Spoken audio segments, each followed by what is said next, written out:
Called 一带一路 in Chinese, the Belt and Road Initiative was first announced by Chinese President Xi Jinping in 2013.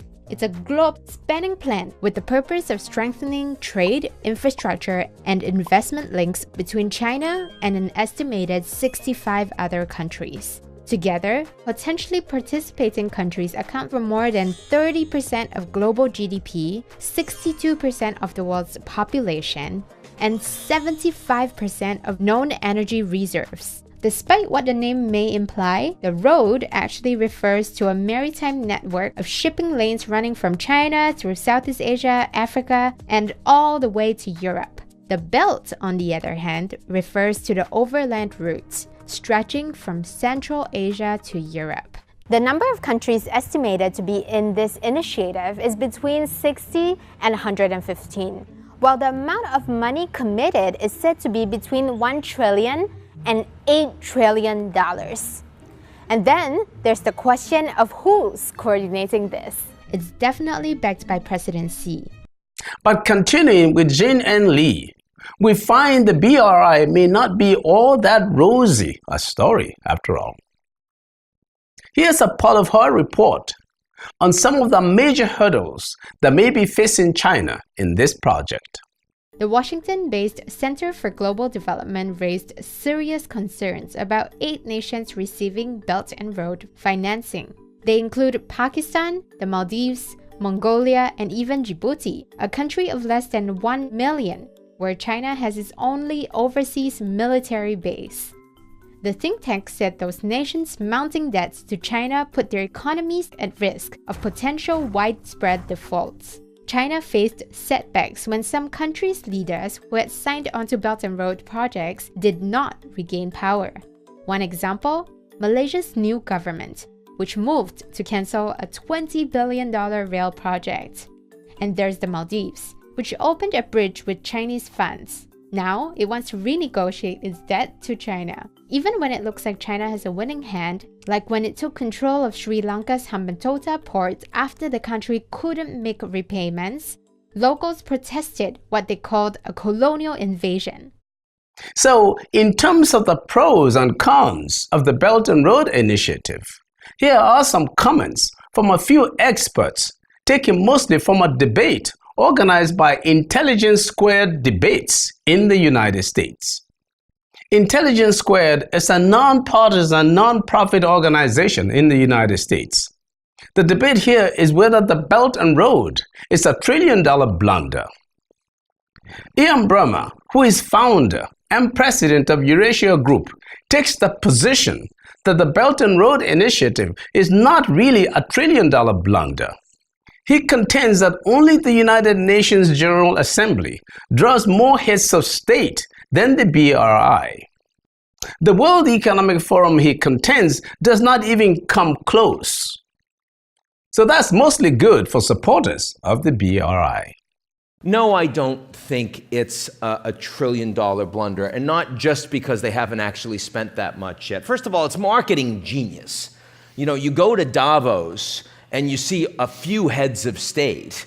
You go to the Belt and Road Summit and you see more than anywhere in the world except at the United Nations General Assembly, and they're all there to do strategy at the convening of Beijing, who they want to write more checks. That's pretty extraordinary. You see that there are lots of countries in the world that are willing to do more Beijing's bidding politically because the Chinese are the only ones that are able to do long-term strategy and put cash behind it. So, for example, I was with I guess it was the Slovak Prime Minister the other day, who said that he spends more time with the Chinese Prime Minister in the regular East European 16+1 format of summitry than he spends with most of his neighboring countrymen in his positions. And he, as a consequence, is wanting to align his country much more economically with the Chinese. You're seeing how in Peru, they do about a third their business with the US, a third their trade with China, a third with Europe. But because it's the Chinese government, they're doing much more alignment with the Chinese as a whole. You put these things together and you see that it's an extraordinary, not just marketing plan, but a way for the Chinese to develop real political leverage around the world that otherwise they'd have a hard time picking up. Now let's listen to Michel Fleuneau, who is co-founder and managing partner of West Exec and former U.S. Undersecretary of Defense for Policy. She thinks the BRI is generally good, but it has some adverse issues to look at. Let's listen to her. I agree that the BRI will enable China to gain a strategic foothold and influence in key countries.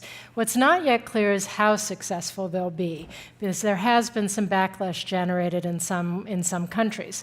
So let's start with the benefits. China has demonstrated that the model can work in places like Sri Lanka and Pakistan and Greece, and it believes that BRI brings them several benefits.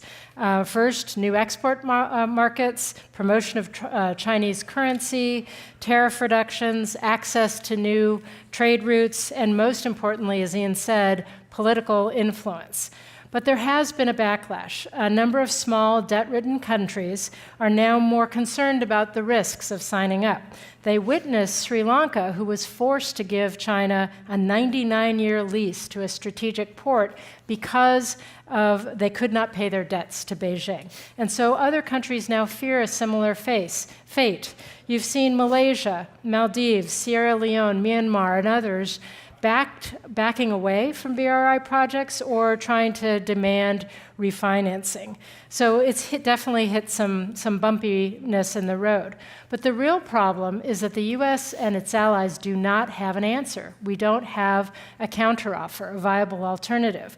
I think one of the places we could compete more effectively is in the digital Silk Road, in working with our allies to offer an alternative to some of these Chinese companies like Huawei that risk creating intelligence networks abroad for the Chinese as opposed to true telecom openness and transparency. Thank you. Now Ya-Sheng Huang, who is a professor at MIT and also an author, argues that the Belt and Road project is based on a false premise.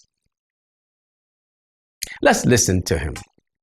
The question is whether or not it is a $1 trillion blunder. So it is a finance question.